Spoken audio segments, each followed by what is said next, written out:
Buenas tardes. Espero que se vaya incorporando más gente, aunque ya veis que retrasando media hora todavía no tenemos mucha audiencia. Esta hora es francamente mala. Pero bueno, vamos a por la octava mesa de esta octava edición de la Convención Médica para cerrarla, pero no podíamos, bajo ningún concepto, cerrar esta convención, terminar esta convención sin tratar el importantísimo tema de la salud mental. La salud mental es un problema importantísimo de salud pública por tres razones principales: por su incidencia, por el crecimiento de la demanda en atención sanitaria que está ocasionando, sobre todo a expensas de los trastornos mentales no graves, y por las dificultades que el sistema sanitario tiene en términos de recursos, de organización y de diseño de las prestaciones necesarias para atender estos problemas en este ámbito de la salud y satisfacer así las necesidades actuales de los ciudadanos y de los profesionales que están implicados en la atención en salud mental. Hemos reiterado en diversas mesas, hemos mencionado más que reiterado a la pandemia. La pandemia COVID-19 pues, nos ha dado muchas lecciones y una de ellas es que puso de relevancia la salud y sobre todo la salud mental, y por tanto es un momento en el que estamos de alta sensibilidad en cuanto a los problemas de salud mental y afortunadamente de una alta conciencia pública de que la salud mental debe de estar presente en todas las políticas, no solamente en las sanitarias, sino también en las económicas, en las sociales, en las medioambientales que se formulan. De hecho, es así, y una demostración, un ejemplo de ello, de esta alta sensibilidad y preocupación de nuestra sociedad, es la creciente creación de un comisionado de salud mental con rango de subsecretaría dentro del Ministerio de Sanidad. Y aprovecho para darle las gracias a Belén, que es la comisionada de este comisionado de salud mental, por estar con nosotros.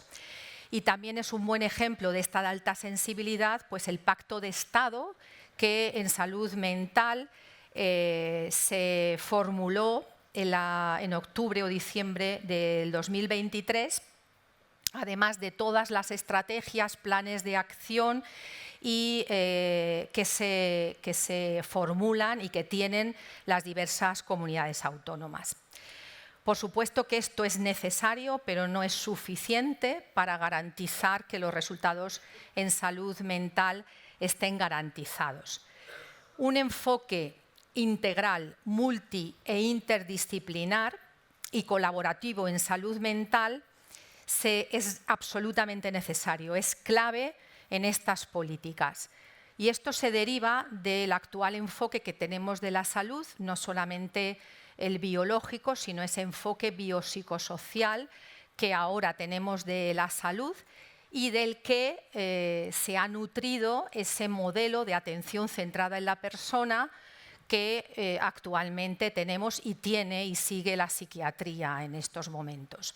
Bueno, pues este es el argumento por el cual creemos que este enfoque multidisciplinar, interdisciplinar, es la clave para este nuevo enfoque o cómo debe de plantearse la atención actual en salud mental. Por lo tanto, resulta obligado contar con los diversos implicados en este asunto, y por esto hemos planteado esta mesa y por eso nos acompañan aquí representantes de los diversos actores con los que tenemos que colaborar, con los que nos tenemos que poner de acuerdo y con los que tenemos que plasmar esa estrategia colaborativa en la atención a salud mental. Por otra parte, creo que como estamos en este foro, un aspecto importante que nos preocupa y nos ocupa desde la profesión médica es el estado de bienestar mental en el que se encuentran los médicos y el impacto que esto pueda tener en la calidad de la asistencia prestada. Una de las lecciones, nuevamente sale la pandemia a relucir, que nos ha dado esta pandemia es la íntima relación que existe entre la salud mental y el entorno laboral y la importancia que tienen las medidas preventivas y de promoción de la salud en este contexto del entorno laboral. Por eso también trataremos este tema con nuestros invitados, a los que ya paso a presentar, no sin antes de verdad agradecerles sinceramente su disponibilidad y por estar aquí con nosotros, dispuestos a informar al colectivo médico representado aquí por juntas directivas de todos los colegios de médicos de España, también internacionales. Aquí veo al presidente del Consejo del Colegio de Médicos de Perú. Y bueno, debatir las diversas perspectivas que tenemos entre profesionales de la psiquiatría, entre los encargados de hacer políticas sanitarias, la doctora González, comisionada de pacientes y de sociedad civil representada aquí. Ahora os presentaré, pero quería primero agradeceros sinceramente vuestra presencia. Bueno, como digo, a mi izquierda os presento a Belén González.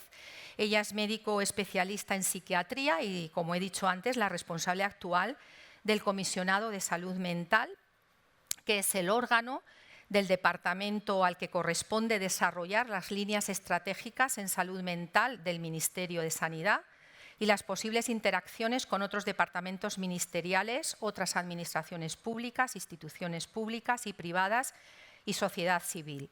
Asimismo, le corresponde a ella impulsar un pacto de Estado por la salud mental. A mi derecha tenemos a Manuel Martín Carrasco. Él es psiquiatra, experto en psicogeriatría. En 2022 fue nombrado presidente de la Sociedad Española de Psiquiatría. Creo que ahora vas a hacer el relevo dentro de nada. Ha sido director médico de varios centros sanitarios, profesor asociado de la Facultad de Medicina de la Universidad de Navarra, Pamplona, máster en psicogeriatría por la Clínica de Psicogeriatría.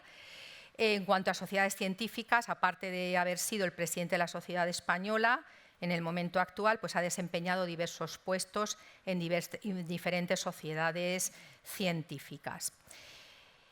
También ha sido presidente del Consejo de Sociedades Científicas Psiquiátricas Europeas en el marco de la Asociación Europea de Psiquiatría.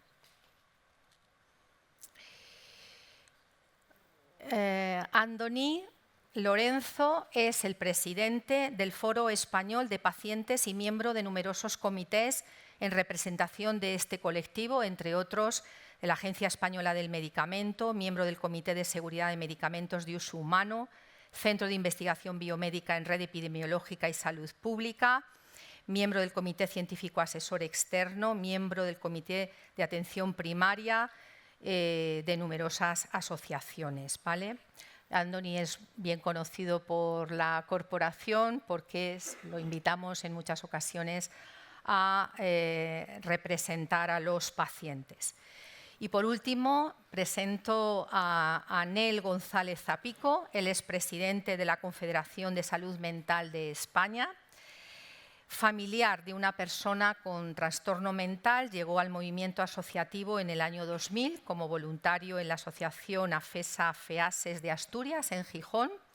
En la actualidad ocupa la presidencia de la Confederación de Salud Mental de España desde octubre del 2015, cargo que ha renovado en 2 mandatos, y también ocupa la vicepresidencia de CERMI, del Comité Español de Representantes de Personas con Discapacidad. Bueno, repito, bienvenidos. Ellos saben la dinámica de la mesa. Va a haber una primera intervención de unos 10-12 minutos de cada uno de ellos para que inicien o expongan su perspectiva sobre cuál es el estado de la salud mental en nuestro país y qué piensan que se puede y se está haciendo para implementar esa visión multidisciplinar en la atención a la salud mental. Después, la intención es debatir entre nosotros y responder a las preguntas que todos nos hagáis. Y sin más, te doy la palabra, Belén, para que nos expongas qué políticas desde el Ministerio van a implementarse para que este enfoque sea una realidad y todo lo que tú quieras añadir.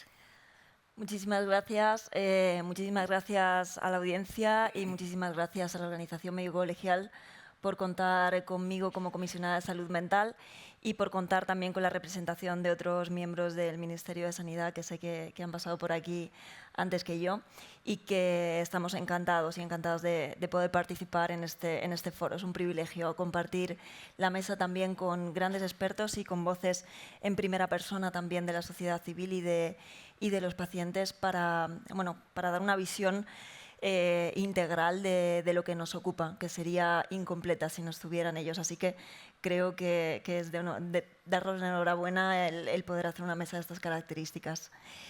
Y sin más paso a la gran pregunta, a la gran propuesta, ¿no?, inicial de esta mesa, que tiene que ver casi con hacer un diagnóstico de situación general y unas propuestas también que necesariamente no van a poder ser excesivamente concretas porque la complejidad exige que vayan a tener que ser muchas y muy diversas estas medidas que se tengan que tomar, especialmente desde lo político, que es lo que a mí me ocupa.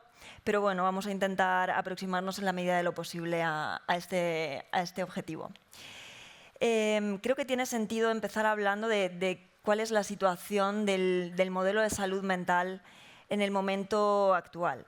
Y cuando hablo del modelo de salud mental no me refiero solamente a la red de atención especializada a la salud mental, que es lo que se nos suele venir a la cabeza, sino a cómo organizamos y qué concepto tenemos de la salud mental, tanto la ciudadanía, la colectividad, como aquel ámbito más sanitario que atiende específicamente a los problemas de salud mental.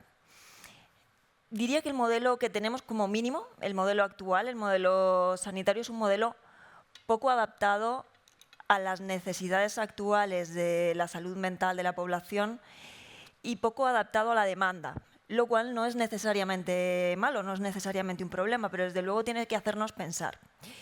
En primer lugar, tendríamos que analizar qué es lo que está ocurriendo. Lo que acabo de decir es una evidencia, porque son de conocimiento general las grandes listas de espera que hay en salud mental, sobre todo en el primer acceso a la salud mental. Muchas veces nos limitamos a analizarlo desde ahí, estas listas de espera que hay para la entrada a la atención a la salud mental o para recibir, por ejemplo, un servicio de psicoterapia, y analizamos poco lo que va más allá en la red de salud mental, que tiene que ver sobre todo con la atención a las personas con trastorno mental grave y que incluye otros dispositivos como hospitales de día, unidades de rehabilitación laboral y otra serie de dispositivos que yo creo que vale la pena mencionar, por lo menos para que se empiecen a conocer, que hablamos mucho de salud mental, pero a veces nos falta un poco ese contexto como más interno del sistema. Pues bien, como iba diciendo, es sobradamente conocidas las listas de espera que hay y la queja generalizada sobre que los sistemas de salud mental, de atención a la salud mental, no están siendo suficientes para dar respuesta a la demanda colectiva que hay de malestar psíquico. Pues haciendo una hipótesis un poco general, ¿no?, y tampoco sin atreverme a ratificar que estas son las causas del problema que nos ocupa, pero lo aproximaría en primer lugar en lo que tiene que ver con una perspectiva histórica, con una perspectiva de darnos cuenta que tenemos un modelo de atención a la salud mental que es heredero de la reforma psiquiátrica de 1985, ¿Qué es la reforma psiquiátrica de 1985? Es una reforma en la que cambia todo el modelo de salud mental que estaba organizado básicamente en manicomios, ¿no? En grandes centros de encierro de pacientes, los que la calidad del servicio pues, no era la mejor, claramente. Hay una reforma psiquiátrica en la que se generan todos los dispositivos comunitarios que ahora mismo conocemos y con los que estamos familiarizados.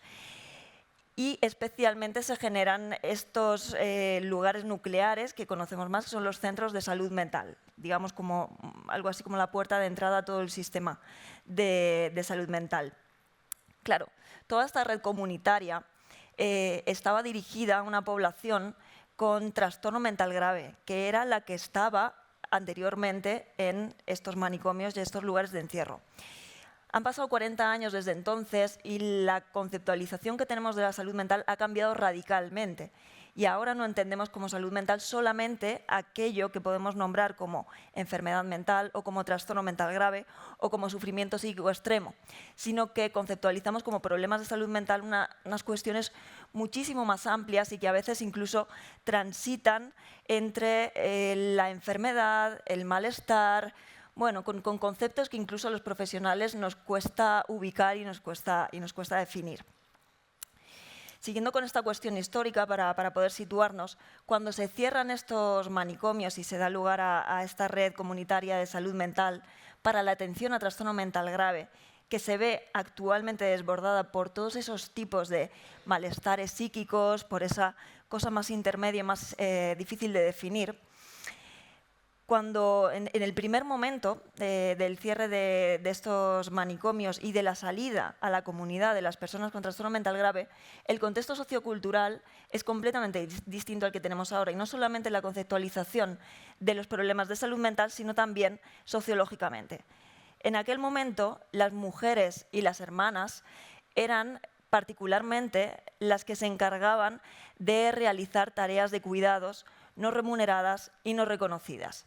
Es decir, había como una especie de ejército de reserva de mujeres que estaban al servicio de los cuidados de las personas más frágiles y de las personas que necesitaban todo tipo de cuidados, en nuestro caso cuidados que tienen que ver con la salud mental.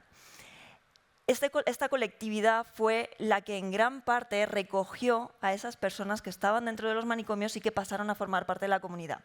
Lo que ocurre en estos momentos es que tenemos una comunidad y unas redes familiares que están mucho más desestructuradas y que están muy fragilizadas, no sostienen, no son capaces de sostener el cuidado de los propios miembros de la comunidad. Esto tiene que ver también con la incorporación de la mujer al mercado laboral, pero con otras cuestiones culturales que en las que podemos ahondar un poco más tarde. Pero desde luego este factor de la incorporación de la mujer al mercado laboral es esencial, porque pasa a hacer un trabajo remunerado y el trabajo de cuidados, digamos que se queda sin hacer, o bien hay que hacerlo con un esfuerzo extra que no llega a ser lo que era antes. Pues bien, tenemos este factor también de la desestructuración comunitaria y de la desestructuración de la familia, que no puede recoger actualmente lo que sí que recogía hace 40 años. Por lo tanto, el Estado y los servicios públicos tienen que dar una respuesta más potente a la fragilidad y a las necesidades de cuidados. Y por último, introduciría un factor cultural, un factor narrativo, que es la medicalización de la vida cotidiana, ¿no? Esta expresión que seguramente habéis escuchado antes, y que tiene que ver con entender desde una perspectiva sanitaria, y digo sanitaria, no digo de salud. Salud es otra cosa, de salud podemos entender muchas cuestiones, pero aquello que tendríamos que entender desde la salud lo estamos entendiendo desde lo sanitario. Está habiendo una confusión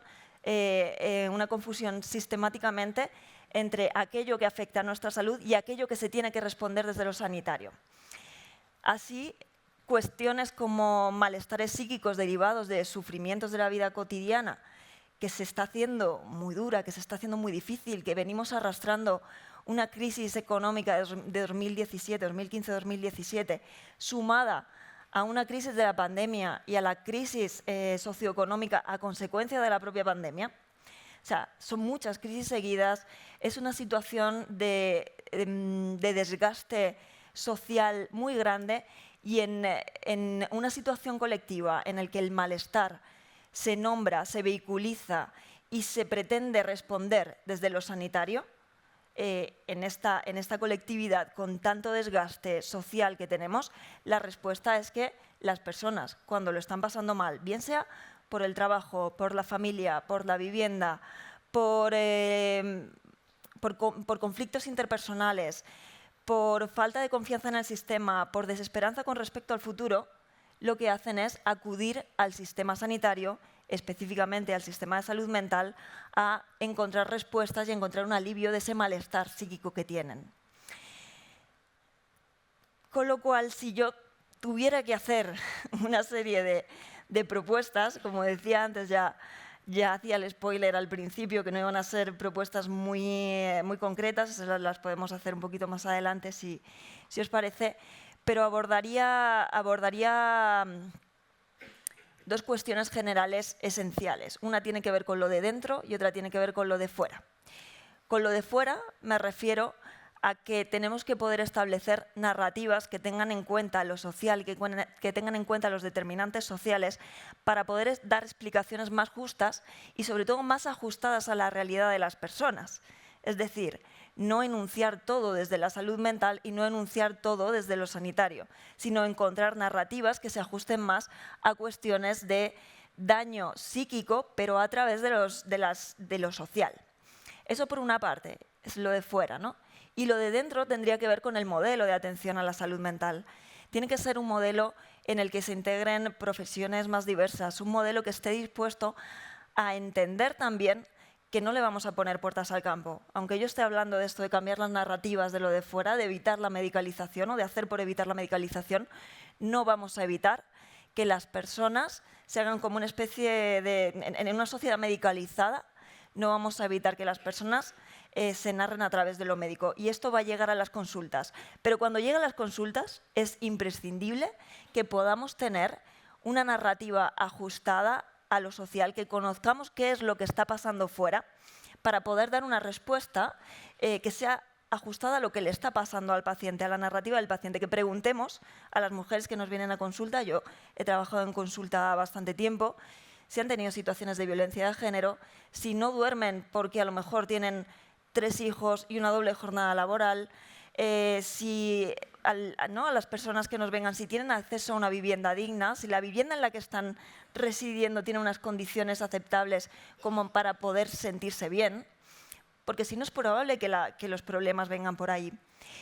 Y luego, en lo que tiene que ver con el trastorno mental grave, poder dar una atención de calidad que solamente va a ser posible si podemos hacer también la otra parte. Solamente si sabemos responder a lo social desde lo social y resolverlo también desde lo social, solamente así vamos a poder dar una atención de calidad a las personas que tienen trastornos mentales graves y darles un seguimiento frecuente, intervención en crisis cuando sea necesario, intervención domiciliaria, apoyos para la autonomía. Solamente de esa manera lo vamos a poder conseguir. Entonces, de forma necesaria va a tener que ser una intervención en 2 vías y una intervención que tenga en cuenta la centralidad de lo social que ocupa ahora mismo todo el discurso de salud mental.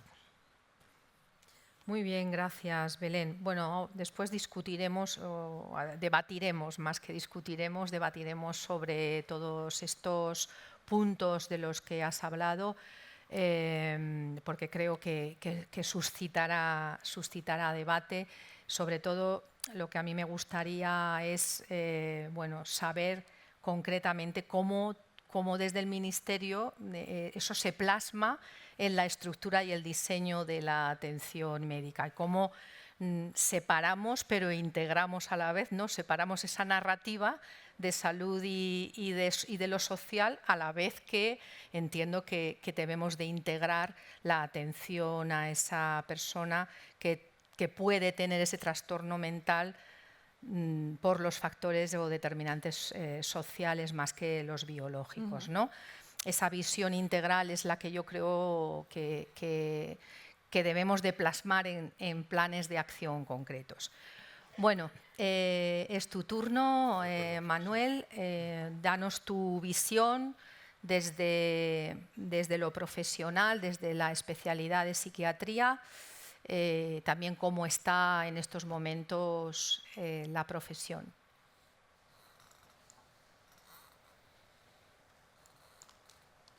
Bien, pues voy a desarrollar estos dos puntos, fundamentalmente ciñéndonos un poco al planteamiento general de la mesa.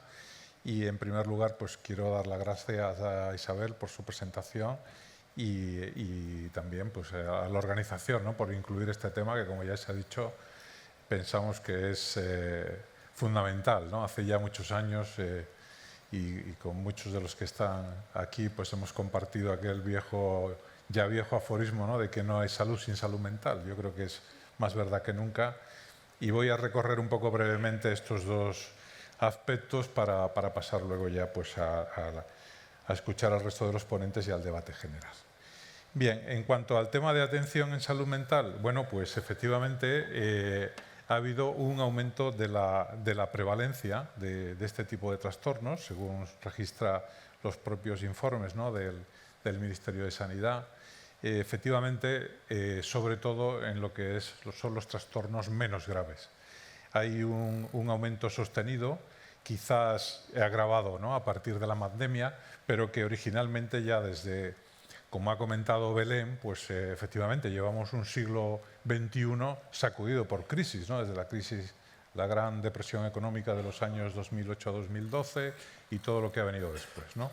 Con lo cual, efectivamente, nos encontramos con esta situación.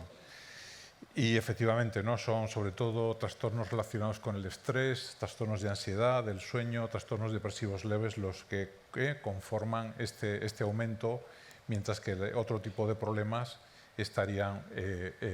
mantendrían una tónica más estable.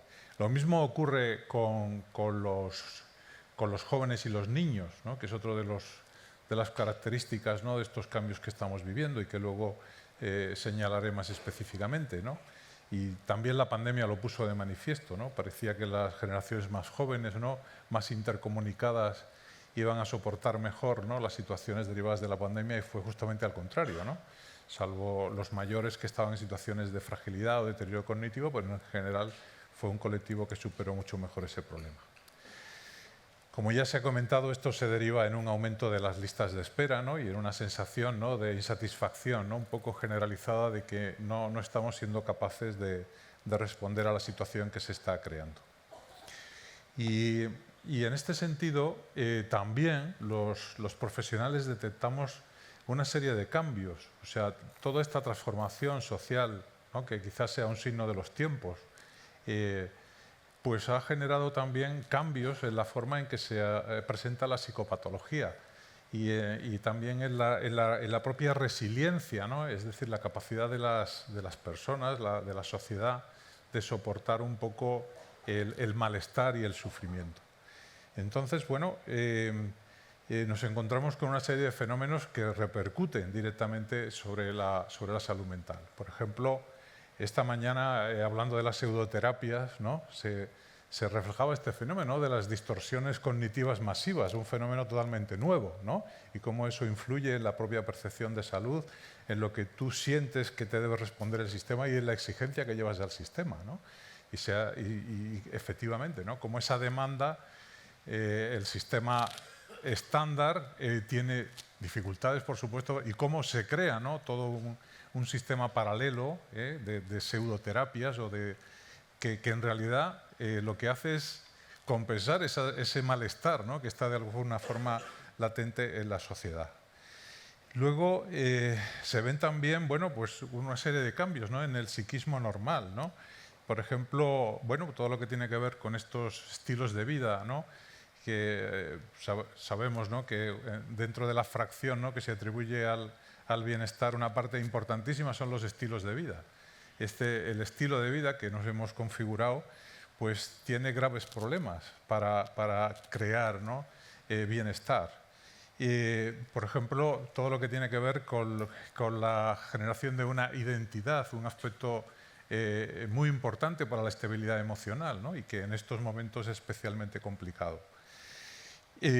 Bueno, también vemos, ¿no?, cómo los cuadros clínicos se han ido emborronando. Es decir, que teníamos tradicionalmente, ¿no?, una idea de lo que era un cuadro clínico, y lo que vemos es que esos límites diagnósticos se difuminan. Hay una especie de mimetización de la psicopatología y una tendencia al sobrediagnóstico, ¿no?, que ya también ha comentado Belén. Y bueno, y junto a esto también, por ejemplo, fenómenos como el aumento del consumo de tóxicos, ¿no? Es uno de los países del nuestro con mayor consumo de tóxicos. Sobre todo hay algunas sustancias sintéticas nuevas que tienen un gran impacto, ¿no?, en el funcionamiento psíquico y que cada vez se consumen más. Y por lo tanto, junto con el mantenimiento, ¿no?, de la persona, bueno, afectada de una enfermedad mental grave, que sigue un poco el patrón más conocido, aparecen nuevos patrones. Es decir, patrones, por ejemplo, personas con diagnósticos mixtos, psicosis, trastornos de personalidad, consumo de sustancias, muchas veces asociados a trastornos muy graves del comportamiento o a conducta suicida, que realmente ponen a prueba todo el sistema, que estaba configurado pues, para otro tipo de patologías. Bueno, todo este hecho, ¿no?, que es efectivamente una consecuencia o está relacionado en gran parte, ¿no?, con esta transformación social que vivimos, pues coincide con una situación en que hay una crisis de profesionales, ¿no?, que por supuesto este foro lo conoce sobradamente, pero bueno, en el campo de la psiquiatría también es así. Y también, bueno, pues el libro blanco de la psiquiatría que elaboró la Sociedad Española de Psiquiatría y Salud Mental lo puso de manifiesto, y que es un problema que creemos que no será indefinido, pero desde luego en los próximos años lo vamos a tener muy presente. O sea que tenemos un aumento de la demanda, un nuevo tipo de demanda, una crisis también de profesionales, y todo esto, bueno, pues genera una serie de retos, ¿no? He traído aquí algunos de ellos que proceden de la Asociación Europea de Psiquiatría, que efectivamente, ¿no?, señaló tanto el número y formación de los profesionales de salud mental, no solamente psiquiatras, por supuesto, todo lo que tiene que ver con la incorporación del mundo digital a la salud mental, la inteligencia artificial, las terapias digitales, esto es también una novedad importantísima. Todo lo que tiene que ver con la atención a los cuidadores, ya no se entiende una atención en salud mental sin tener en cuenta adecuadamente a los cuidadores, el papel que tienen. Todo lo que tiene que ver con la prevención en salud mental, todo lo que tiene que ver con primeros episodios, el gran problema de la soledad, que afecta sobre todo a los más jóvenes y a los mayores, y que es el gran factor de riesgo, ¿no?, en nuestra sociedad.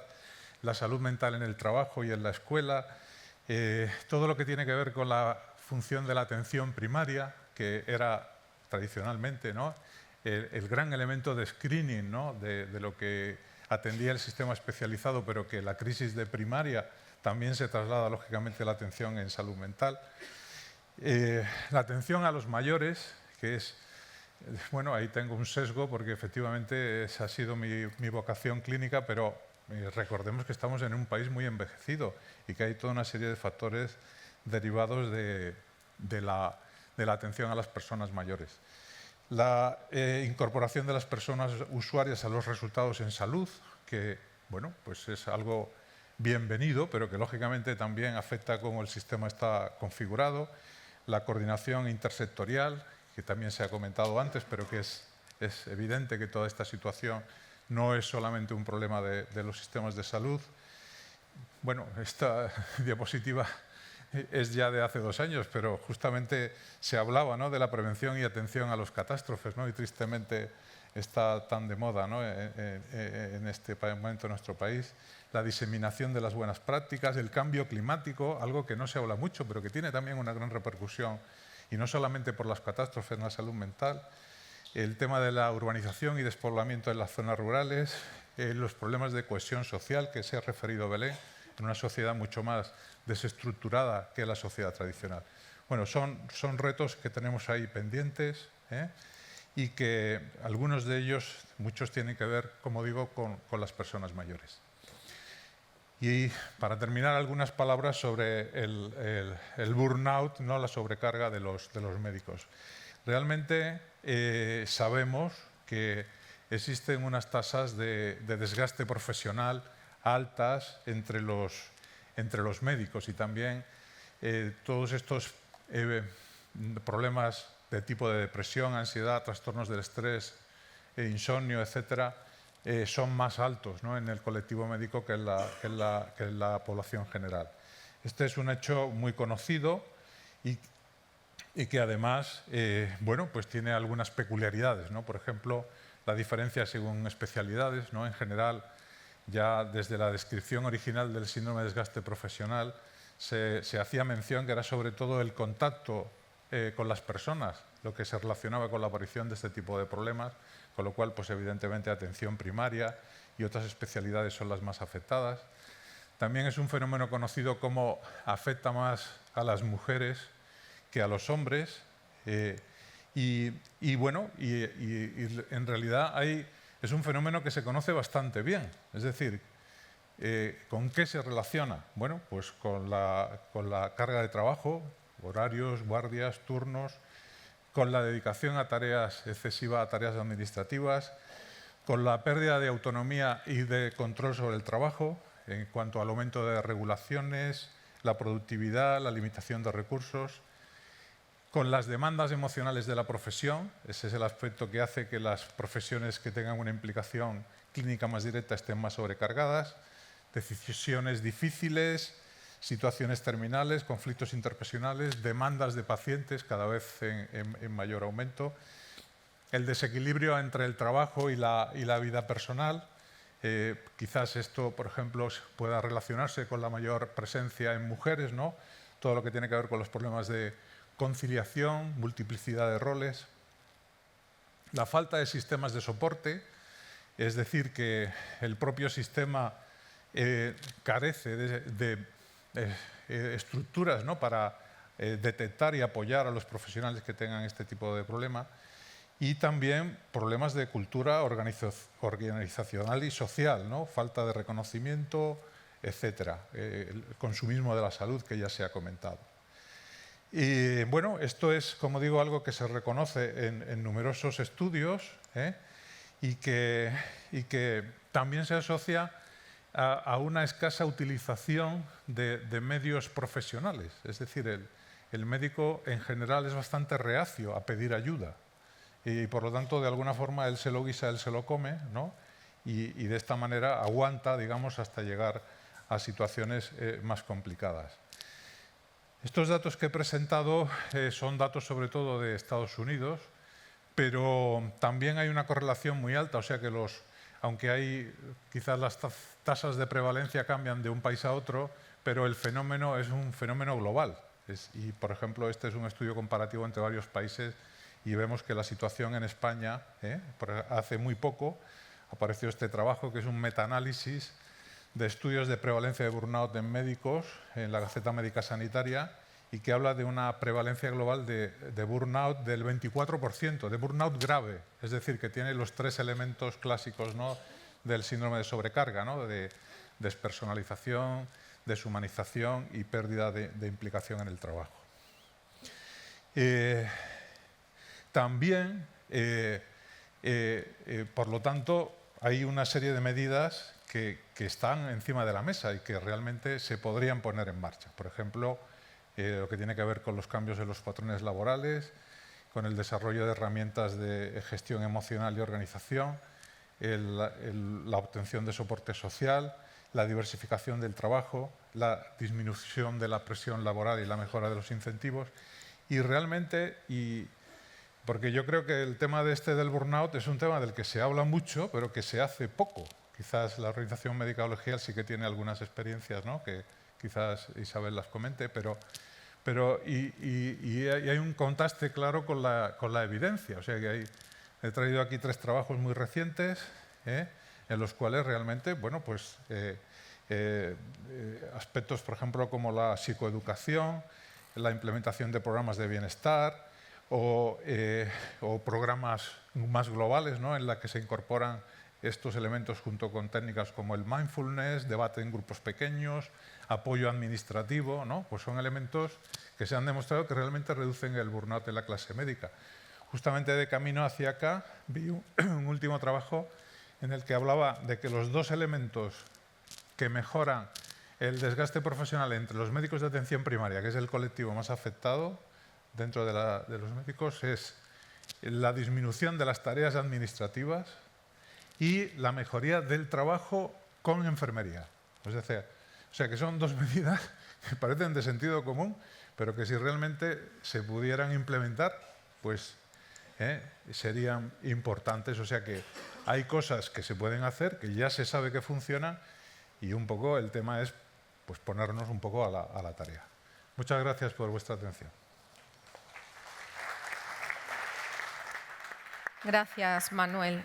Bueno, pues sí, después creo que saldrán más aspectos sobre el burnout, pero recientemente yo he leído un artículo del New England Journal of Medicine, publicado este mes, sobre el burnout de los médicos, donde al final la conclusión es que, bueno, después de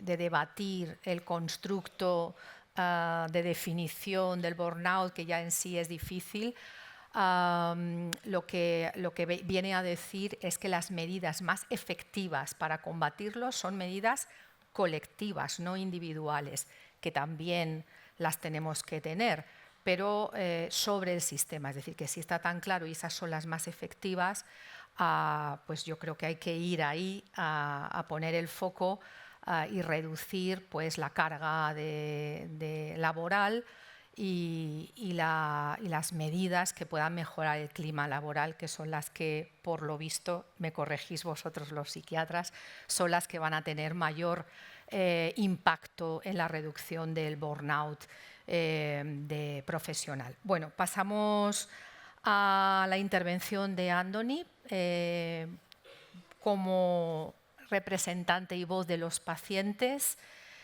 ¿Cómo piensas que tenemos que abordar la atención y las estrategias de salud mental? ¿Qué necesidades tienen los pacientes y si están contempladas en la estrategia de salud mental para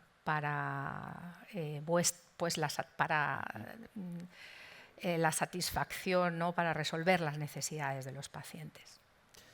Bueno, pues en primer lugar, muchas gracias a la Organización Médico Colegial por invitar al foro, por traer la voz del paciente a esta jornada, porque creo que es muy importante. Yo en mi primera intervención como se suele decir, voy a hablar de mi libro. Quiero reivindicar el papel que tienen las organizaciones de pacientes en España y el papel que desempeñan y desarrollan dentro de nuestro Sistema Nacional de Salud. En primer lugar, quería hablar un poquito de lo que es el foro. El foro es una organización que la funda el doctor Albert Llobel, que ya falleció. La forman cerca de 90 organizaciones, representamos a más de 1.500 asociaciones de pacientes en toda España. Hay una frase que yo utilizo con cierta frecuencia, después de mis más de 22 años de experiencia en el mundo asociativo, uno llega a la conclusión de que el diagnóstico de una enfermedad siempre va unido al miedo y a la soledad. Es una mochila que en el momento que te diagnostican una patología la vas a llevar. A veces pesa más y a veces pesa menos, a veces tenemos más miedo, otras veces tenemos menos miedo, pero siempre de alguna forma estos dos elementos acompañan al paciente en su tratamiento y en su vida. Cuando hago esta introducción y quiero un poco reivindicar el papel de las organizaciones de pacientes, no es por una cuestión de que yo sea el presidente de una de ellas, sino porque creo que realmente hacen y aportan y ayudan muchísimo a lo que es al Sistema Nacional de Salud y también a la profesión, tanto a la profesión de los médicos como a la profesión de las enfermeras. Y sobre todo me ha gustado mucho que me hayáis invitado a esta mesa, porque yo creo que mucho de lo que hacen las organizaciones de pacientes tiene que ver con la parte de la salud mental, de la salud emocional, ¿no?, de los pacientes cuando tenemos una patología, ¿no?, y tenemos que convivir con ella. porque creo que es en gran parte el papel y el peso en el que sobre todo trabajan las organizaciones de pacientes. Y de hecho, en muchas de nuestras jornadas y participaciones, por supuesto en esta también lo voy a hacer, siempre decimos a los médicos, por favor, receten asociacionismo.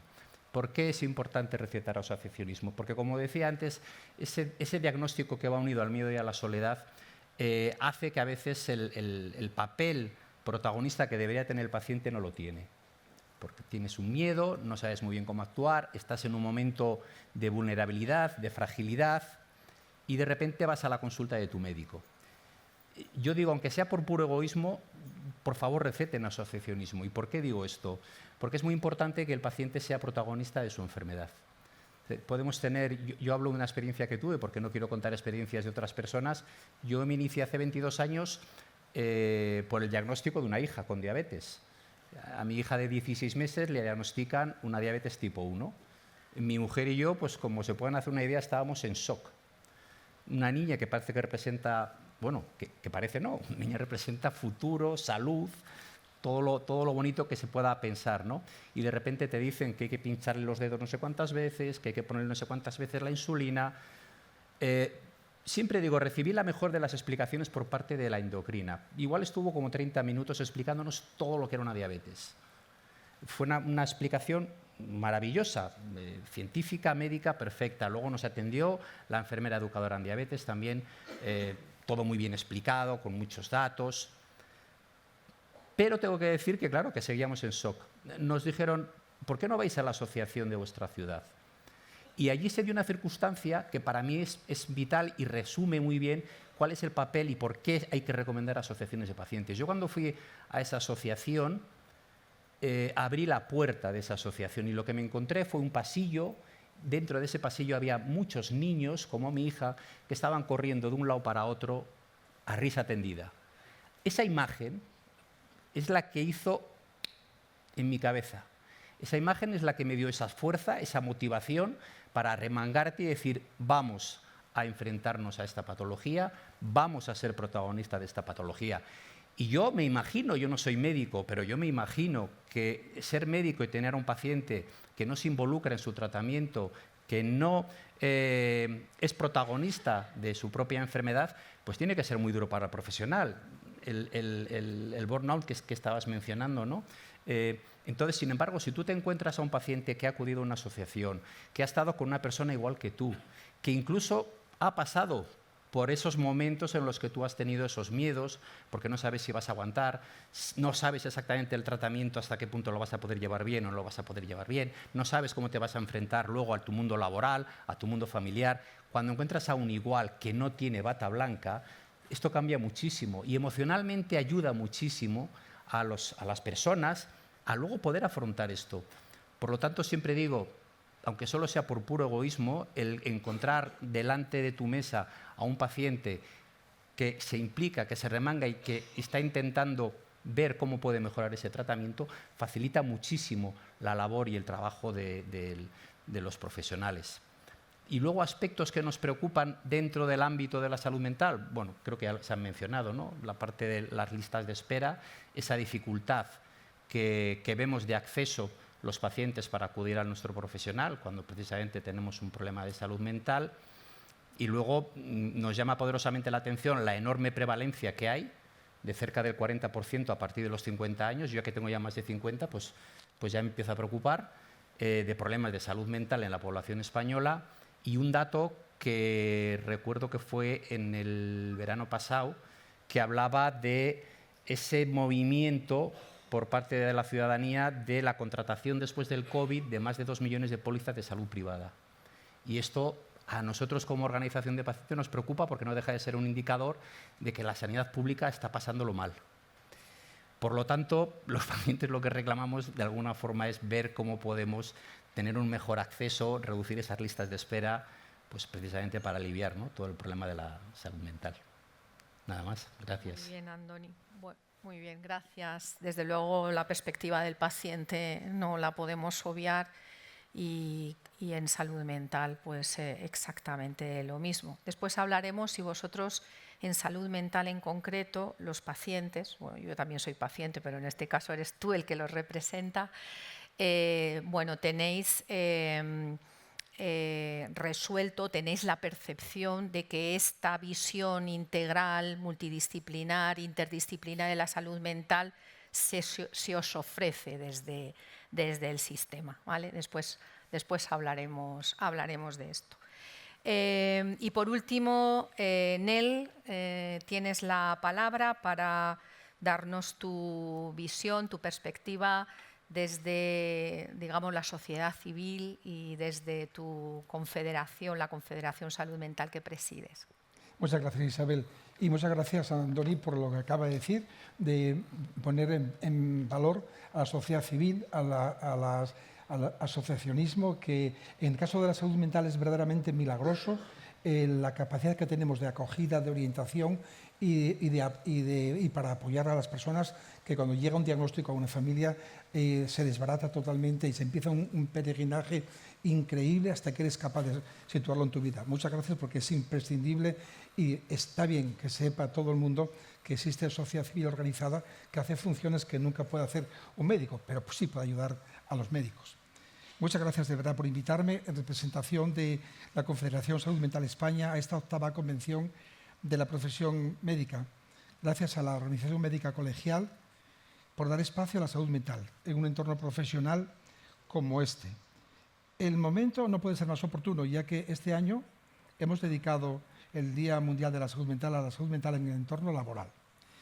Y la medicina, por sus características, es una profesión que enfrenta grandes desafíos respecto al bienestar emocional de quienes se dedican a cuidar a los demás, con todo lo que ello implica. Así que enhorabuena por haber escogido este enfoque. Antes de nada, por favor, si me lo permiten, me gustaría hacer una mención a la tragedia provocada por la DANA en la Comunidad Valenciana y otras partes del país.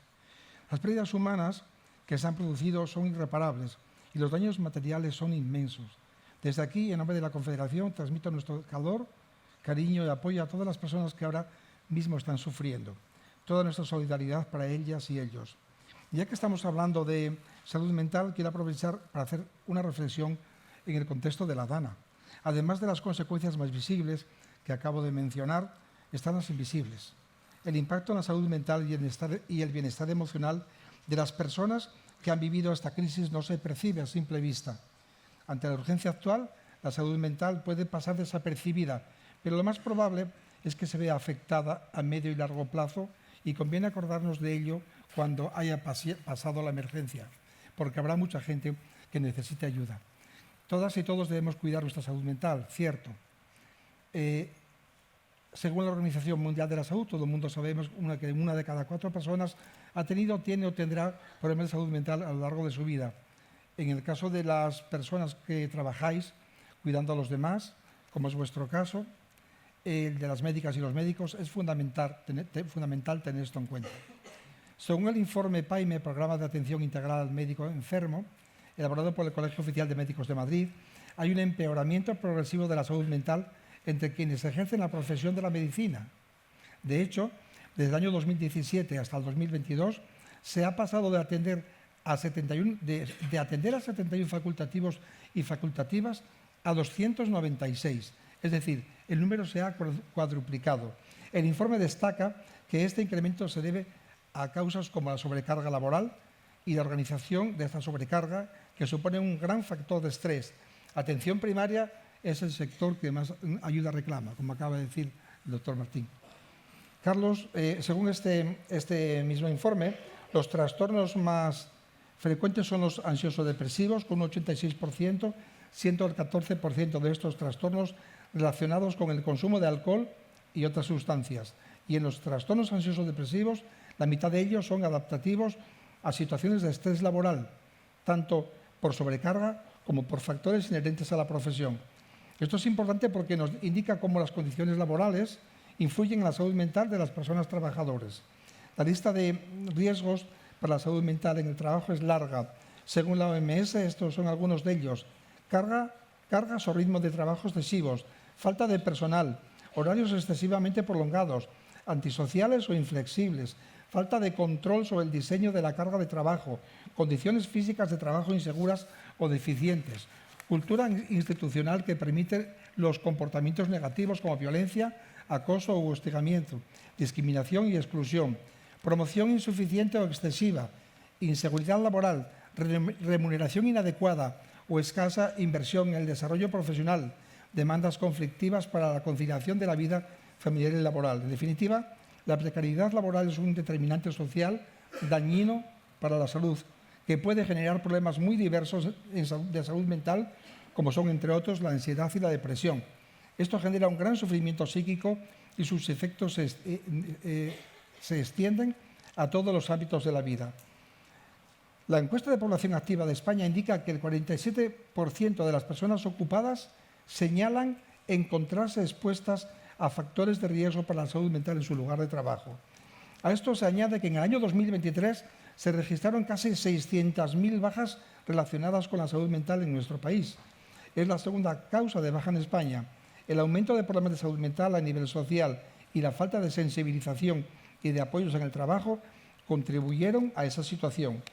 En el caso concreto de los médicos y de las médicas, una investigación del Instituto de Salud Carlos III señala que el 24% sufre desgaste profesional. Además, existe una alta prevalencia del síndrome de burnout en este sector.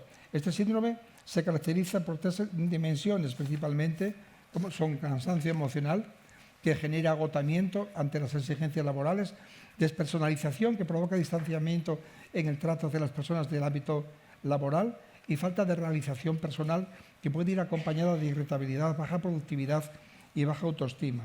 Sin duda, el tejido empresarial puede contribuir a generar espacios de trabajo seguros, saludables e inclusivos.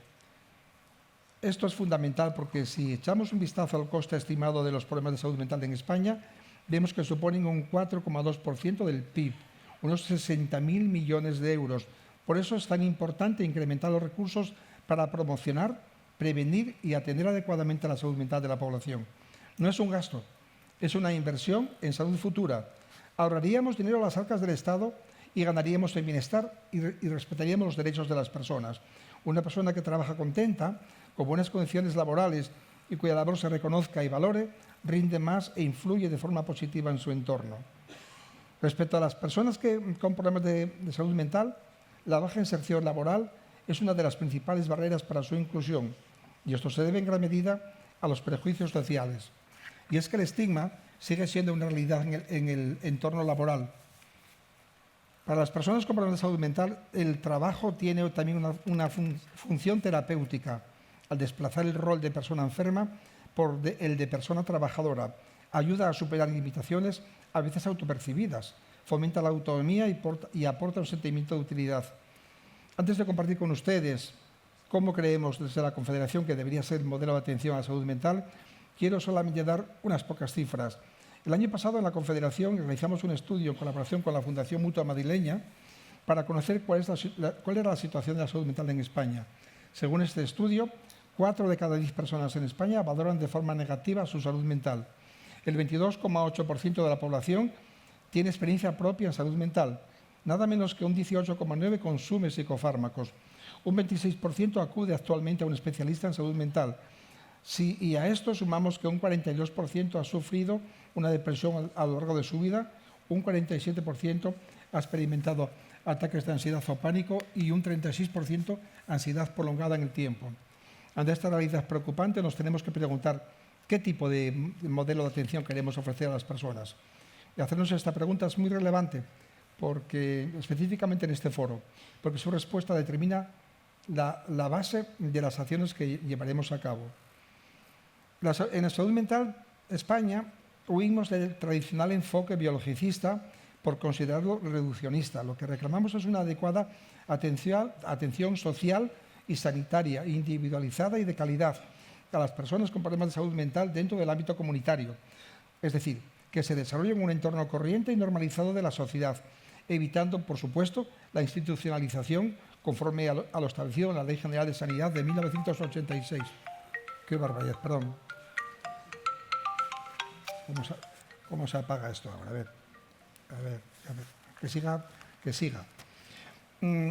Para una atención sanitaria de calidad es tan imprescindible un adecuado tratamiento farmacológico, en el caso de ser necesario, como los programas de rehabilitación y tratamiento psicológico que ayuden a la persona en su proceso de recuperación. A pesar de algunos pequeños avances, en España no se han creado los mecanismos para una adecuada coordinación sociosanitaria, una situación que perjudica especialmente a las personas con trastorno mental. La falta de coordinación entre las redes de atención social y sanitaria provoca que en muchas ocasiones, cuando irrumpe un problema de salud mental en la familia, esta comienza un peregrinaje, como dije antes, por diferentes recursos y dispositivos en ambas redes, con el consecuente desgaste emocional, psíquico y también el económico. La creación de un verdadero espacio sociosanitario supone uno de los principales retos a nivel social del país. Salud Mental España creemos firmemente que la atención de la salud mental debe de hacerse de manera transversal a la persona, teniendo en cuenta las distintas esferas que la construyen y la afectan, y siempre con una perspectiva interdisciplinar que incluya a profesionales de la enfermería, la psicología, el trabajo social, la terapia ocupacional, la psiquiatría y la ayuda a domicilio. Que me ahogo.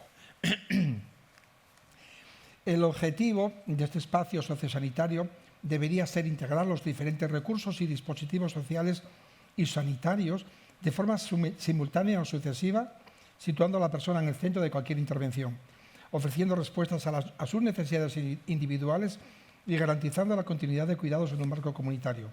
Por tanto, planteamos la creación de equipos interdisciplinares, la inclusión de grupos de pares, el proyecto de vida o plan personal de futuro, el plan de asistencia integrado, el documento de instrucciones previas o la designación de persona de confianza. Creo que es bueno que entendamos que la salud mental es algo muy transversal, que se ve afectada por muchas causas, ya lo dijo Belén antes, entre ellas las dificultades económicas, la desigualdad, las dificultades para acceder a un empleo digno, a la vivienda, a la falta de inclusión, a la soledad no deseada. Todos ellos son problemas estructurales que generan mucho malestar. Por eso, abordar la salud mental significa abordar también los condicionantes sociales que impactan en el bienestar de las personas. No tengo duda de que los profesionales de la medicina sois pieza fundamental en el trabajo compartido que nos ocupa a todos y a todas, y que sois imprescindibles para seguir dando pasos hacia el futuro que anhelamos. Para ello, vuestra salud mental y bienestar debe ser también para nosotros y para toda la sociedad una prioridad. Muchas gracias. Muchas gracias. Gracias, Nel. Bueno, pues vamos a pasar un poco a debatir y a profundizar pues, varias cosas importantes que creo que han salido en vuestras intervenciones iniciales. Belén, yo creo que ha quedado claro que uno de los retos más importantes, ¿no? Que tiene ahora la salud mental es esa medicalización de la vida diaria y cotidiana que tú has dicho, esa emergencia de trastornos mentales no graves, podríamos decir, que el único mecanismo, o no sé si el único o el más rápido que tienen para consultar es la vía normal que tiene todo ciudadano, llegar al sistema sanitario, pedir la consulta con su médico de atención primaria o con el psiquiatra o con la unidad de salud mental. Sin embargo, esto está causando, no hay que dejar de atenderlo, evidentemente, no hay que dejar de plantearse que estos determinantes sociales pueden influir en este aumento de los trastornos mentales menos graves, que hay que darle importancia, que hay que ir a la causa, que hay que atender a esos ciudadanos que sufren este malestar, pero de otra forma, que no sea el mecanismo habitual que estamos con el sistema sanitario reactivo que tenemos, ¿no? ¿Qué mecanismos pensáis o están implementándose para garantizar un nuevo enfoque que garantice esa coordinación multidisciplinar y que integre el sector sanitario, el sector educativo, el sector social? ¿Qué mecanismos desde la estrategia de salud mental se pueden implementar para cambiar. Yo creo que este es un reto fundamental. Un reto fundamental y enorme e imprescindible de abordar, desde luego. Yo, ¿no?, conforme os escuchaba también y te escuchaba enunciar la pregunta, me venía una reflexión, y es que a veces lo formulamos como un problema del sistema sanitario, esta cuestión de la medicalización y de la respuesta sanitaria a los problemas de la vida cotidiana, que no tienen que ver a veces con lo sanitario. Pero yo creo que esto es una señal de lo bien que lo hemos hecho, o sea, de lo bien que lo ha hecho el sistema sanitario. Creo que el concepto sería algo así como que hemos muerto de éxito. Cuando todo cerraba, cuando nada responde, cuando sabes bueno, pues que se cierran muchas puertas. Ejemplo de esto es la situación de pandemia del COVID-19. Cuando todo se cierra, el sistema sanitario público español sigue ahí, sigue abierto, y especialmente la atención primaria. La atención primaria siempre está respondiendo. Entonces, creo que tiene cierta lógica y cierto sentido que al final de estos malestares más cotidianos se terminen vehiculizando hacia este sistema de ayuda que ha sido de tanto éxito, pero que efectivamente tenemos que reconducir de otra manera, y tenemos que exigir también a otros mecanismos que actúen de la misma manera que lo hemos hecho nosotros, a otros mecanismos públicos que respondan también como lo está haciendo el sistema sanitario. En esto tiene que ver un concepto que trae habitualmente la organización, la OMS y la estrategia, también aparece mucho en la estrategia de la Comisión Europea de Salud Mental, que es la salud mental en todas las políticas. A mí me gusta este concepto, pero me gusta más reformularlo como pensar que todas las políticas tienen consecuencias en la salud mental.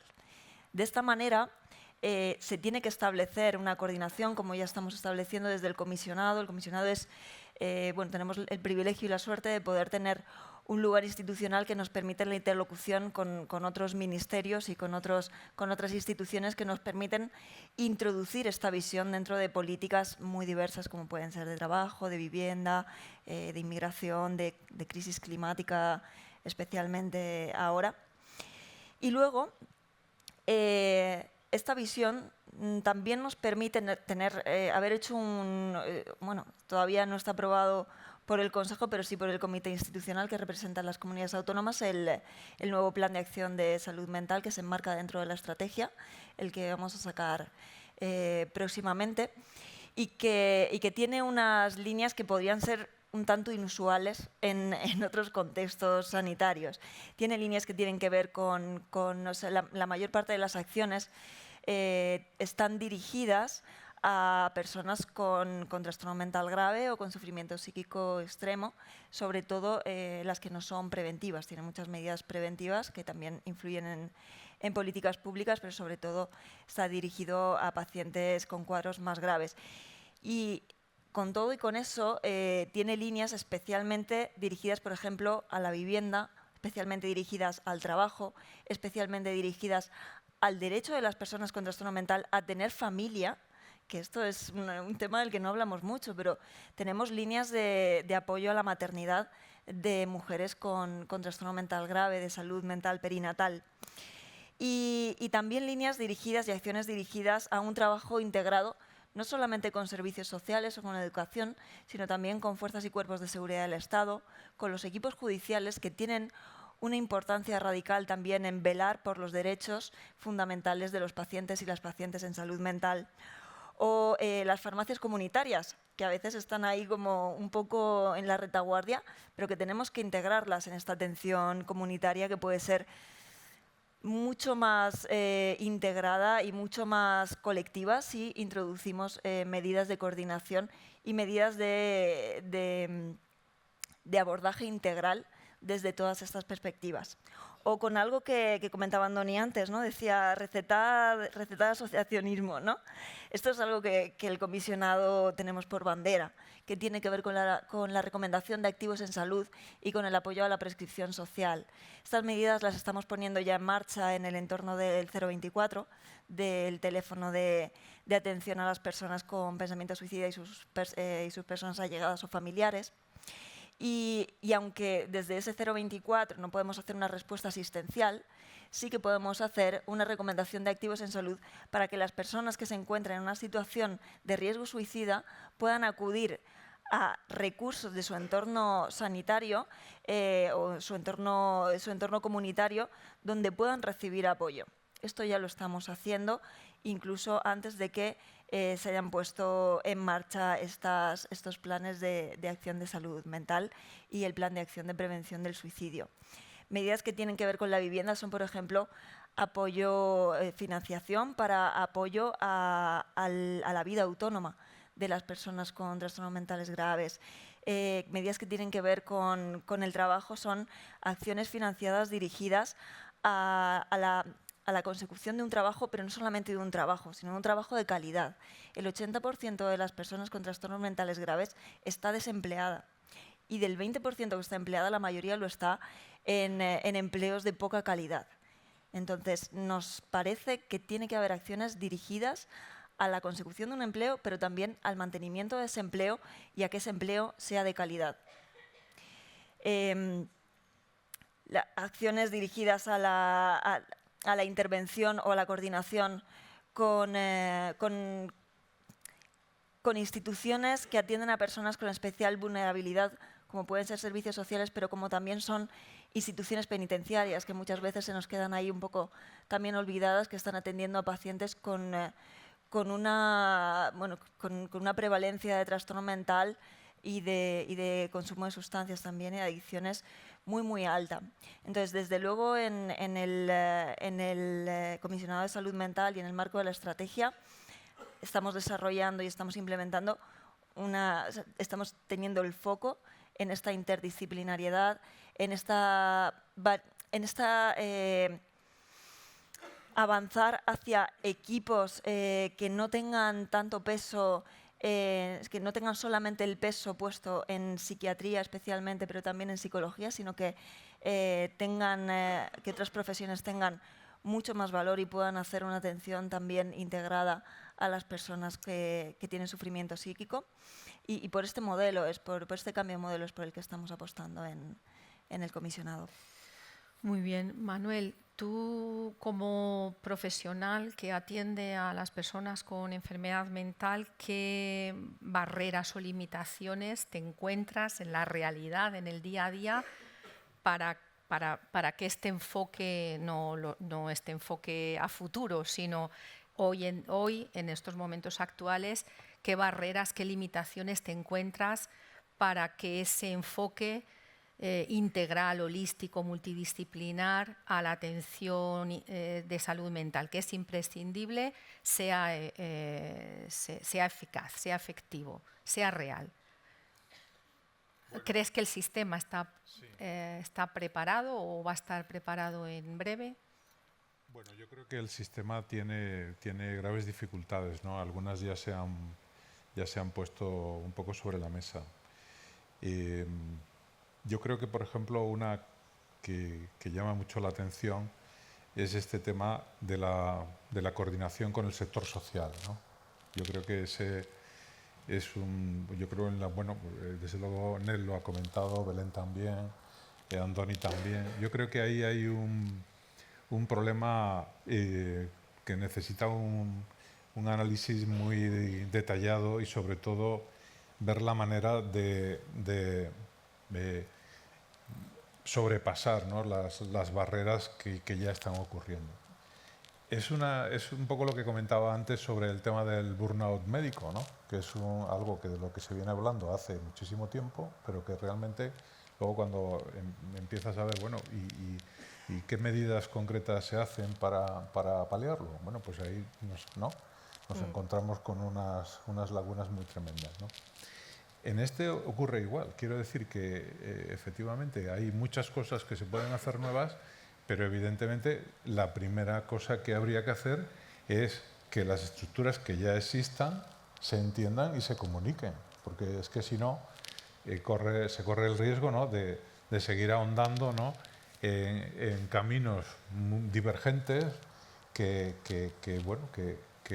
realmente no tienen esa unidad un poco estructural, ¿no? Yo creo que, por comentar algunos aspectos, yo creo que en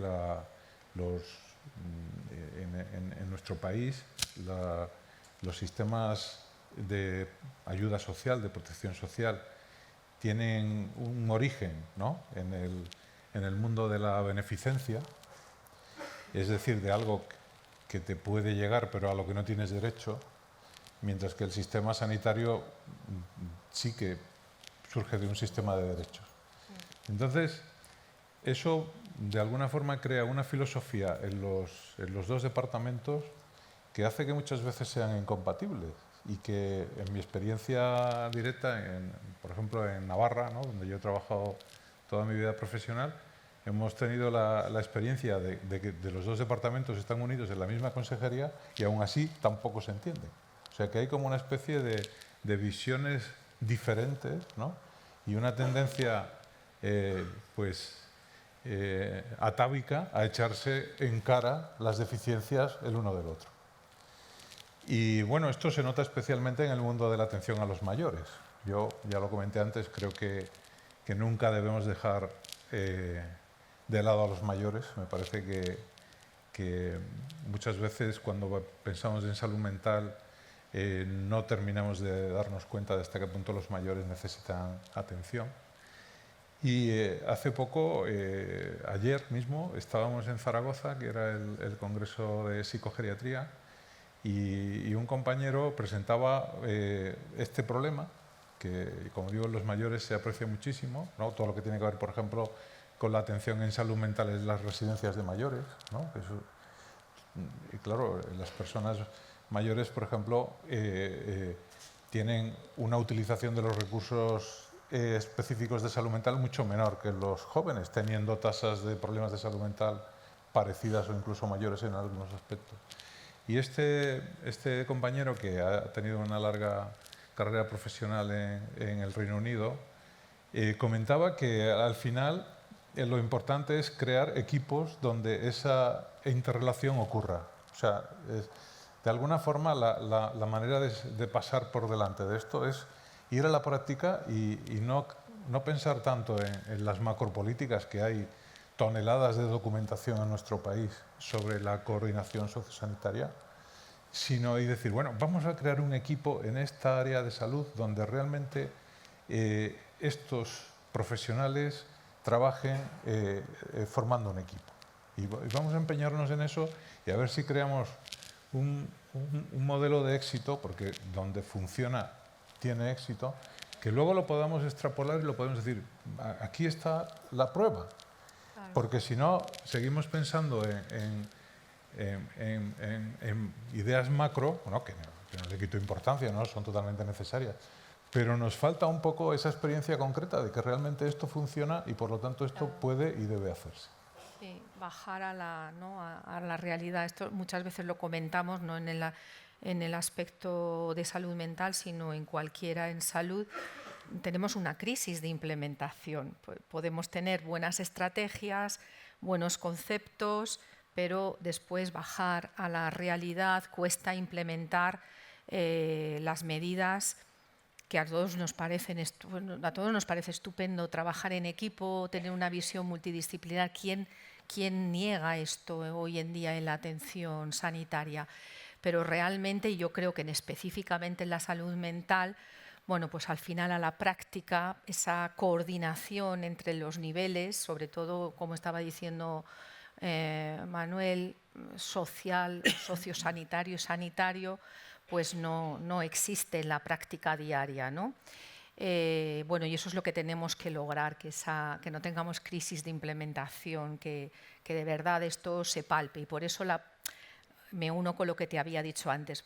Los pacientes perciben esta fragmentación de la atención, lo percibís, no, cada vez menos. ¿Cuál es vuestra visión? Los pacientes y los profesionales. Yo creo que al final es evidente, ¿no?, que al final los pacientes en determinados momentos nos sentimos como que estamos en espacios separados uno de otros, opacos, en los que no hay una comunicación, ¿no? Yo creo que desde el punto de vista de los pacientes, si tuviera que resumir las necesidades que tenemos necesitamos más profesionales. O sea, necesitamos más psicólogos, pero muchos más psicólogos en atención primaria, necesitamos más psiquiatras en atención en el sistema público.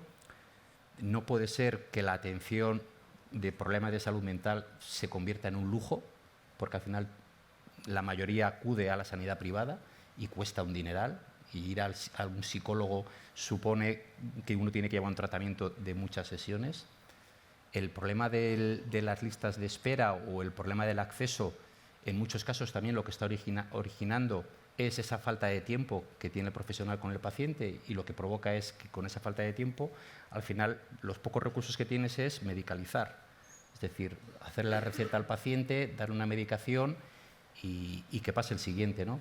Entonces, al final, yo creo que lo que realmente la necesidad que tenemos los pacientes es que tengamos estos profesionales, sobre todo en atención primaria, que es la primera entrada a la que acudimos cuando tenemos algún problema, y porque luego creo, yo no soy médico, pero entiendo que el abordaje de un problema de salud mental debe estar en dos direcciones. Uno, la parte emocional del psicólogo, y otro, la parte médica del psiquiatra, ¿no?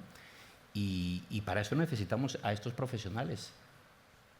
Claro, y circuitos para que esto sea así. Claro. ¿No? Es lo que creo que el flujo de trabajo, no solamente profesional, sino que el sistema esté estructurado para que una persona que consulte por un trastorno emocional leve, no grave, pues no sature las consultas de psiquiatría, ¿no?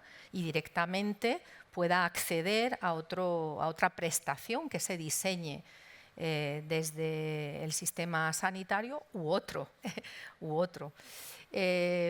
Por no hablar de una línea estratégica de la estrategia de salud mental, por supuesto, es la promoción y prevención de la salud.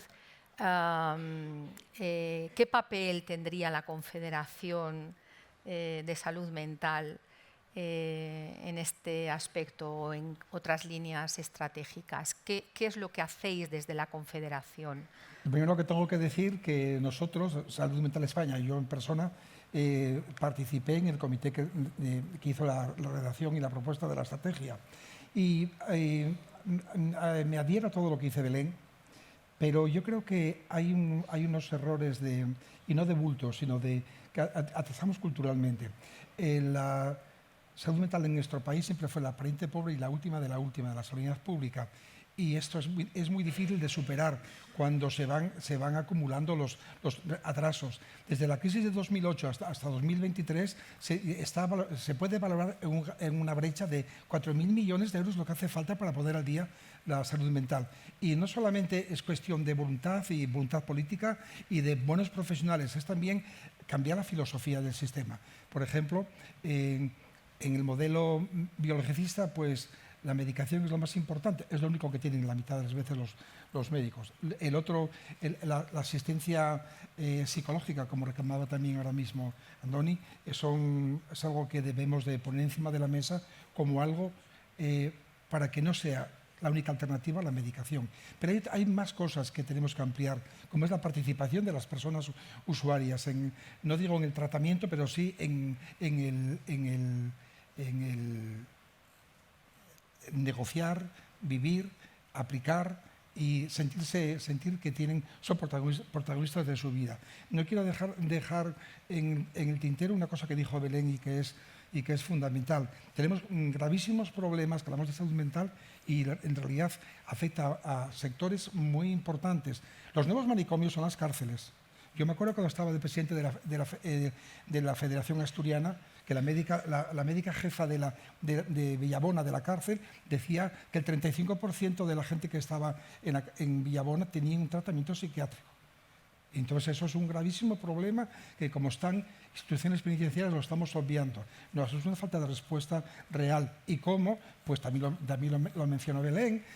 Hay que trabajar, hay que formar e informar a las fuerzas de seguridad del Estado, a a todo el colectivo, porque claro, una persona que está en un estado de crisis y que va a ser reducido por un policía, lo empuja o le pega un puñetazo a la persona que está reduciendo y automáticamente es un atentado contra la autoridad, ya seguro va para la cárcel. Y así vuelta a empezar.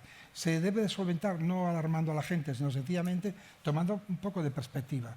Hay mucho que cambiar, tenemos que ponernos todos manos a la obra y desde luego hay que considerar que la salud mental, si es verdad, que, como pensamos nosotros, que es cosa de todos, debe ser cosa de todos a nivel personal, a nivel institucional, a nivel social y a nivel político.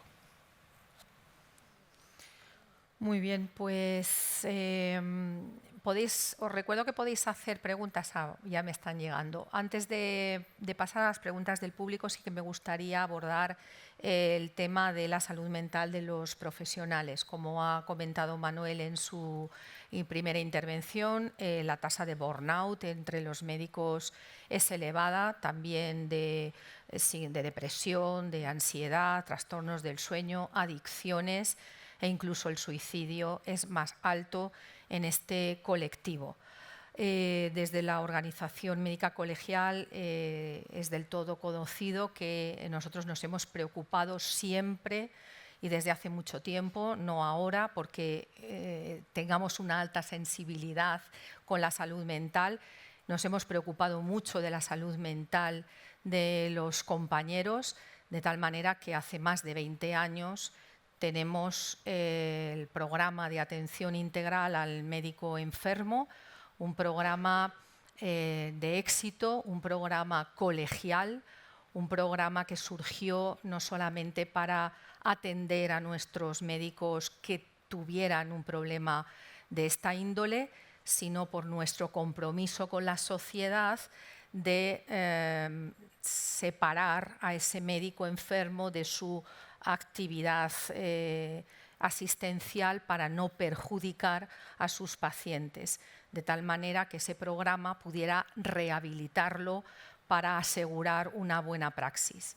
Creo que es un buen ejemplo de funcionamiento exquisito con sus características específicas de programa, un programa que desde luego nos cuesta sacar adelante con mucho esfuerzo y mucho entusiasmo, pero ahí está y creo que es una buena herramienta. Tal es así que ya hemos tenido reuniones con Belén para que, ofrecerle, creemos que es una buena herramienta, pues que no habría que reinventar mucho la rueda, simplemente que si esto es un programa de éxito, pudiera ofrecerse para integrarse en las herramientas que desde salud laboral se pudieran ofrecer a los profesionales, no solamente a los médicos,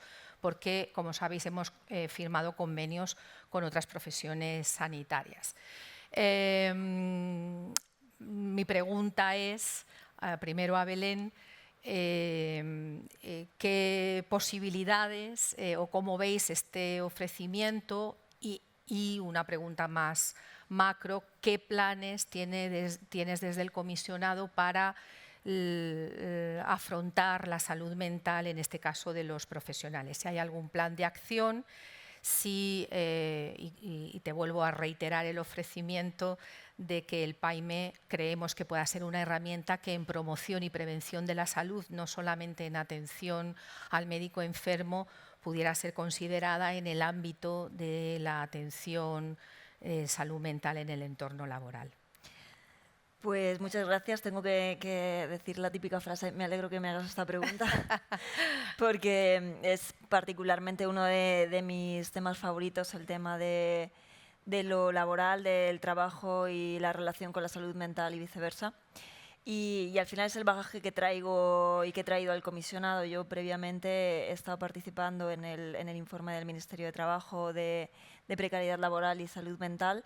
Y bueno, con esto llegué también al comisionado de salud mental. Además, fuisteis uno de los primeros colectivos e instituciones con los que nos reunimos y y desde luego sois un ejemplo con esta trayectoria y aprendimos mucho de vosotros y de vosotras con este programa, desde luego.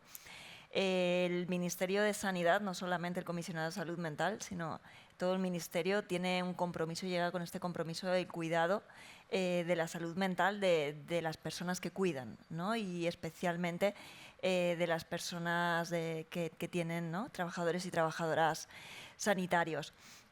A tal efecto, de hecho, una de las primeras iniciativas que desarrollamos en el comisionado es una línea de trabajo y es un grupo de trabajo que está desarrollando el reconocimiento, registro y comunicación de los problemas de salud mental relacionados con el trabajo. Este proyecto, de hecho, lo expusimos en Helsinki, en una convención de la Organización Mundial de la Salud, hace poquito, en agosto, sobre salud mental de los trabajadores y trabajadoras sanitarias, donde, de hecho, creo que también se presentó un estudio que se está haciendo desde OMS en colaboración también con la Organización Médico Colegial, si no me equivoco, para poder evaluar la salud mental de los trabajadores y trabajadoras sanitarias. Este proyecto que llevamos a cabo de reconocimiento, registro y comunicación tiene que ver con que en España tenemos una situación curiosa, pero que es compartida con el resto de países. Hace 20 años la Organización Internacional del Trabajo ya advirtió de que los trastornos de salud mental, los problemas de salud mental, tendrían que estar incluidos en la lista de enfermedades profesionales, que es la que regula qué enfermedades son causadas por el trabajo y cuáles no. ¿Qué enfermedades reconocemos que están causadas por el trabajo y cuáles no? Pues bien, no hay ni un solo problema de salud mental en esa lista de enfermedades. Esto es el equivalente a reconocer que no existen problemas de salud mental derivados del trabajo. Es evidente, es obvio, como las cifras que ha presentado Manuel y como hemos estado declarando aquí constantemente, como demostráis constantemente y como hemos visto en el informe de precariedad laboral y salud mental, que no es así y que especialmente no es así en los trabajadores y trabajadoras sanitarios. No es objetivo de la respuesta a esta pregunta, que tiene que ser breve, además, explicaros todo el mecanismo que vamos a desarrollar en este sentido. Pero sí que quería dar unas pequeñas notas que tienen que ver con cómo se va a desarrollar y lo principal sería una herramienta que es la comunicación de la sospecha de enfermedad laboral, y es que esta herramienta que ya existe nos va a dar la oportunidad de poder informar de todas aquellas patologías o problemas de salud mental que veamos en la consulta que pensemos que puede ser que tengan que ver con el trabajo. Esto es imprescindible también para el colectivo de cuidadores y cuidadoras y también para el PAIME, porque estamos atendiendo, y es evidente que estamos atendiendo un montón de patologías relacionadas con el trabajo y con el ejercicio del trabajo, pero no lo estamos pudiendo registrar en ningún sitio ni reconocer de ninguna otra manera que no sea a través de la enfermedad común, lo cual es absolutamente injusto. Con lo cual estamos haciendo un ejercicio de justicia de poder reconocer y de poder registrar todo este malestar y toda esta patología derivada del trabajo. Y vamos a hacer una guía específica para las profesiones sanitarias, porque pensamos que son especialmente vulnerables y en las que está habiendo una especial prevalencia de problemas de salud mental relacionados con el trabajo.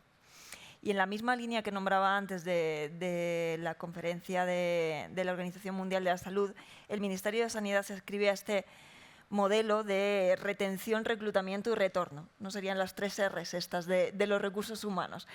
A veces nos centramos excesivamente en lo que tiene que ver con el reclutamiento, que es poner más profesionales, poner más psicólogos, poner más psiquiatras.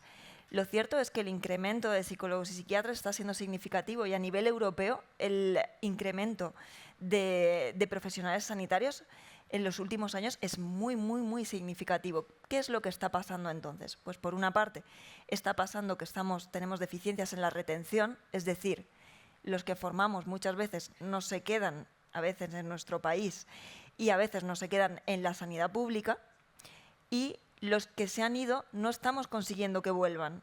En cuanto a los psicólogos clínicos, que son los que atienden patología en el sistema público de salud, estimamos, no tenemos cifras certeras, pero estimamos que aproximadamente 2/3 de los psicólogos y psicólogas clínicas formados en el Sistema Nacional de Salud están trabajando fuera del Sistema Nacional de Salud Público.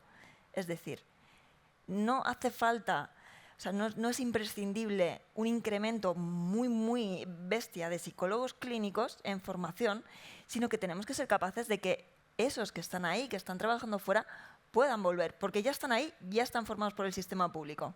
Es muy importante que puedan volver. Para eso es esencial lo que comentabas antes, mejores condiciones laborales.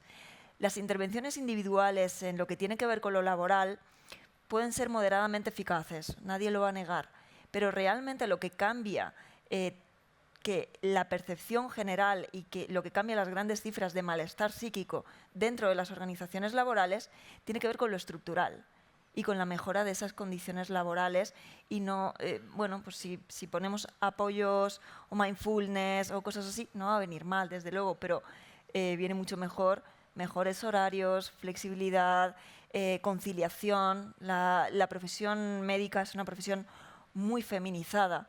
Tenemos que tener en cuenta las tareas de cuidados y tenemos que tener en cuenta la conciliación laboral. Sin eso va a ser imprescindible y también va a tener muchos problemas de frustración, especialmente entre las mujeres, y de frustración laboral cuando se dan, ¿no? Nos damos con ese techo de cristal en el que la incompatibilidad entre las tareas de cuidados invisibilizadas y las tareas en el trabajo no dejan progresar a las mujeres y no las dejan alcanzar puestos de poder que podrían cambiar las cosas. Entonces, bueno, sin cambiar estas estructuras, desde luego no vamos a hacer gran cosa. Y la perspectiva, ¿no? Quería dejar claro que esta perspectiva tiene que ser integral, no puede ser solamente aumentar a los profesionales y profesionales sanitarios, PIRES, MIRES e IRES, en nuestro caso, que es lo que depende del Ministerio de Sanidad, sino que también hay que hacer otras políticas que tienen que ver con la retención y con el reclutamiento y con el retorno de los trabajadores y trabajadoras que no están en el sistema. Muy bien. ¿Algo que añadir? ¿Vosotros conocéis el PAIME? Sí. Creo que para los pacientes... Yo ¿no? Conozco, trabajo, participo en el programa activamente y creo que lo que has comentado es así, o sea, es un programa de éxito. Yo, ya nos dicen que tenemos que ir terminando, pero diría dos cosas. Uno, todavía hay muchos médicos que no conocen el programa PAIME.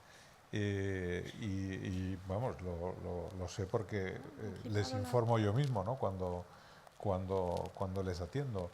Y otro aspecto que dificulta mucho esta integración es que el sistema laboral, en concreto en salud, es del todo o nada.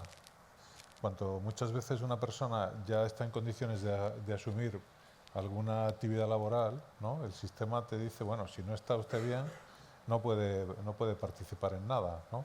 Y muchas veces la recuperación pasa porque haya una incorporación progresiva, ¿no? O sea que yo creo que ahí hay un aspecto de flexibilización.